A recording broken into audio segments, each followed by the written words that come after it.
À l'heure où fleurissent les programmes présidentiels sur fond de pédagogie de l'urgence, j'aimerais ici parler de deux chocs de confiance dont a besoin la France. Lorsque je parle de choc, je ne me rallie pas nécessairement à la thématique de l'urgence. Je n'ai nul besoin de noircir le bilan français.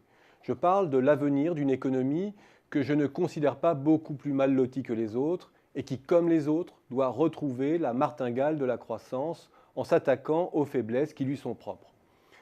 Si l'on pense à la décennie perdue européenne en termes de croissance, quel est le principal risque pour la décennie à venir? Que les anticipations ne figent dans le marbre, ce qui deviendrait alors un régime permanent. Et l'urgence est d'abord là, agir positivement sur les anticipations, les projections des agents, sans dogme préconçu, sans chapelle doctrinale, pro-offre ou pro-demande. C'est pourquoi je parle de double choc. Je commencerai par le choc d'offres, puisqu'il est avéré maintenant que la politique monétaire et les taux zéro ne peuvent pas tout en matière d'investissement, d'où pourrait venir ce choc.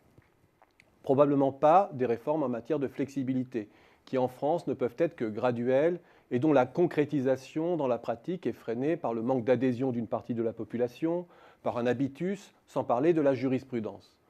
Des réformes qui, par ailleurs, ne portent leurs fruits qu'à très long terme et sous condition que l'endettement privé ou public impulse la croissance, à défaut des salaires mis sous pression. Ce type de réforme pourrait faire sens, cependant, si, comme en Allemagne, elle visait la cible particulière des plus petites entreprises, les moins de 10 par exemple, confrontées à une plus forte instabilité de leur marché et à une faible capacité pour provisionner les risques induits.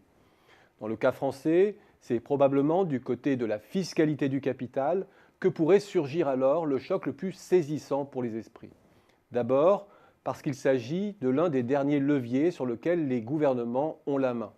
Ensuite, parce que la France n'a pas pris encore la mesure du fait qu'elle avait perdu sa centralité en Europe après la réunification allemande. Et ce simple constat devrait de façon imparable la conduire à reconstituer son attractivité. Elle ne peut plus avoir la fiscalité d'un pays pivot en termes de production et surtout d'accès au grand marché intérieur. Et pour marquer les esprits, il est clair que c'est une baisse de l'IS, même si ce n'est qu'un élément parmi d'autres de la fiscalité du capital, et pas forcément le plus problématique, qui devrait être le marqueur de ce tournant.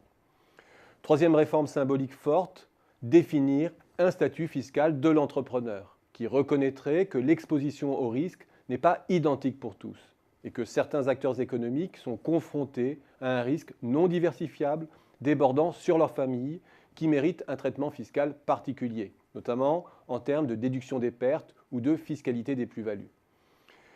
Il faut à côté de cela un véritable choc de demande. Non pas un choc de salaire, certainement un choc d'investissement public s'il est très sélectif, et encore sûrement est-ce plus un enjeu européen que franco-français. Non, quand je parle de choc de demande, je pense encore une fois à un choc sur les anticipations. Des anticipations des ménages sapées par des années de bashing infondé du système social français, dont j'ai déjà souligné par le passé qu'il était l'un des plus traçables et l'un des mieux équilibrés à long terme. Cette défiance organisée dans une société à risque est un élément qui pousse à la suraccumulation de capital improductif et de produits financiers supposés sans risque, au moment même où les pays anglo-saxons sont au chevet de leur État-providence, dont ils réalisent qu'ils ont poussé trop loin le démembrement. Redonner confiance, cela veut dire relégitimer les choix institutionnels sur la base d'un pacte national consensuel. Cela veut dire optimiser les structures de santé, d'éducation et piloter avec davantage de rigueur les équilibres financiers de court terme des différents régimes. Car il est vrai que la France a trop lissé son effort d'ajustement, légitimant à tort le discours sur la non-soutenabilité. Il n'y aura pas de vrai rebond de la croissance sans ce double socle de confiance.